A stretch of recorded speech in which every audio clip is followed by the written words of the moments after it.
Hello everyone, Luke here and welcome back to the channel. So what I've got in my hand right here is something actually really cool. So if I turn it this way, as you can see, it can freely spin, but if I turn it the other way, well, it's going to lock up and it's not going to be able to spin. And what this is actually a one-way clutch. It was a 3D print, it was a print in place, and it just works really well. And of course, on the edges, there's space for magnets. So when we do eventually glue some magnets on here, it will effectively turn this thing into a bit of a flywheel.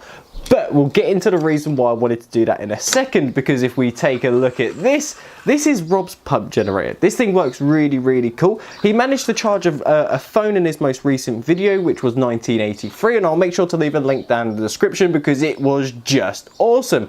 But of course, if you notice something when I start to spin this up, as soon as I let go, this will stop spinning when these stop moving. And of course, I don't want that. I want this to be able to continue to spin after I've already spun it up. And that is the whole reason for having this one-way clutch. So of course, what I'm going to do is replace this middle section, replace it with this after I've stuck some magnets on it, and then we can give it another test. And of course, the whole point of this is I want this to be able to spin even after these things have stopped moving. I want it to be able to continue spinning. So the first thing that I've got to do is get my magnets, and I need to glue these in a north-south, north-south, north-south, north-south orientation. And once I've done that, we can swap these plates over. So before we get into it, let's actually talk about what a flywheel actually is. So what it is a flywheel is a device that's designed to store rotational energy. It could be a big heavy wheel, or it could be a big heavy disc, and it's usually mounted onto an axle. So what makes it truly awesome is its ability to efficiently maintain or release energy. So imagine a spinning flywheel. As it rotates, it stores the kinetic energy proportional to its mass and its speed. Thanks to its inertia, the flywheel resists the change in rotational speed, making it a stable energy storage system. Flywheels have a very rich history, and some of the earliest examples would be an ancient potter's wheel, but it's used in modern devices like our everyday cars too. Every car has a flywheel, but what is cool, if you think about a curve system, which is a kinetic energy recovery system, there we go, these are used in F1 cars too. So it seems like that there are many uses for flywheels, but the way that I like to think of a flywheel is as a battery, because technically it is a mechanical battery. So we can think about us spinning the flywheel as us charging the battery, and how long that flywheel spins is how long that battery will last. Just like charging a regular AA, you'll charge it for a certain amount of time, it will run for a certain amount of time, and that is the same. Well, the same is true with a flywheel. So let's get back to it. And now we've spoken about what a flywheel actually is, this right here is effectively a flywheel.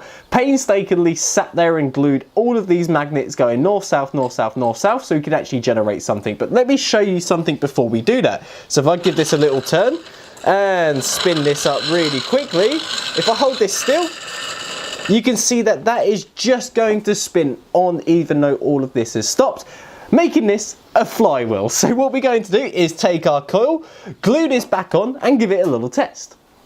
Right, so this is not facing towards me because I wanted to face it towards the camera so you can see what sort of voltage that I'm getting. I know it's not going to be a lot because this coil's a little bit skew-if. It's a little bit big for this flywheel, so this needs to be redesigned, but that is not the point in this video. It's all about this section right here. But anyway, we're going to give it a little test. We're going to make sure that we're going to spin this the right way by checking which way it locks and which way it spins. So it spins this way, I want to spin it this way, and then we can just actually speed that right up.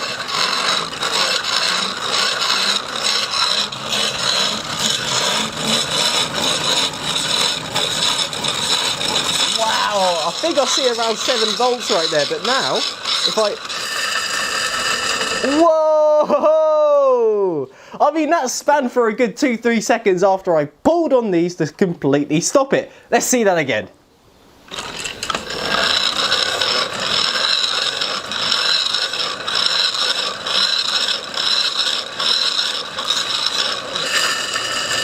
Whoa!